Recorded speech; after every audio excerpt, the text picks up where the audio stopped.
নেইমারহীন Brazil কতখানি দুর্বল তা ২০১৪ সালে বিশ্বকাপে জার্মানির বিপক্ষে দেখেছে ফুটবল বিশ্ব। সে সময় ৭টি গোল হজম করেছিল ব্রাজিল।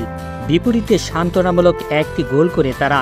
নেইমার ব্রাজিলের রক্ষণভাগের দায়িত্বে নেই, তবে নেইমার মাঠে থাকলে সেলেসাওরা প্রায় বাড়তি শক্তি। ইনজুরি আর নেইমার যেন একই সুতোয় আবদ্ধ। নেইমার যদিও পালাতে চেয়েছেন বহুবার, তবে ইনজুরি খুদ নিজেই চলে আসে নেইমারের দুয়ারে। ব্যতিক্রম ঘটেনি এবারে কোপা আমেরিকার আসরেও। এতে যেমন নেইমার তার উজ্জ্বল ক্যারিয়ারকে অনুভব করছেন, সেই সাথে ব্রাজিলও অনুভব করছে নেইমারের অনুপস্থিতি। প্রথম ম্যাচে হুচটকে বসে কোস্টারিকার বিপক্ষে। তুলনামূলক সর্বশক্তির দল কোস্টারিকার বিপক্ষে গোলশূন্য ড্রয়ের স্বাদ পায় ব্রাজিল। অনেকটা অপ্রত্যাশিত তবে বাস্তব। ১২৮ ম্যাচে মাঠে নেমে ৭৯ গোল করে ব্রাজিলের সর্বোচ্চ গোলের তালিকার শীর্ষে আছেন নেইমার।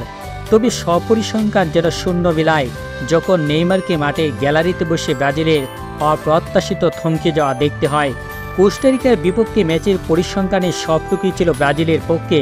কোস্টারিকার ৫-৩-২ ফরমেশনের বিপরীতে সেলেসাওদের ৪-২-৩-১ ফরমেশন কাজে আসেনি। বারবার আক্রমণ চাইলেও কোস্টারিকা দুর্গ ব্যাট করতে ব্যর্থ হয় দরিবাল জুনিয়রের শিষ্যরা। সেই ম্যাচে ১৯টি শটেও কোনো গোল আসেনি ব্রাজিলের শিবিরে। লক্ষ্যে ছিল মাত্র ৩টি।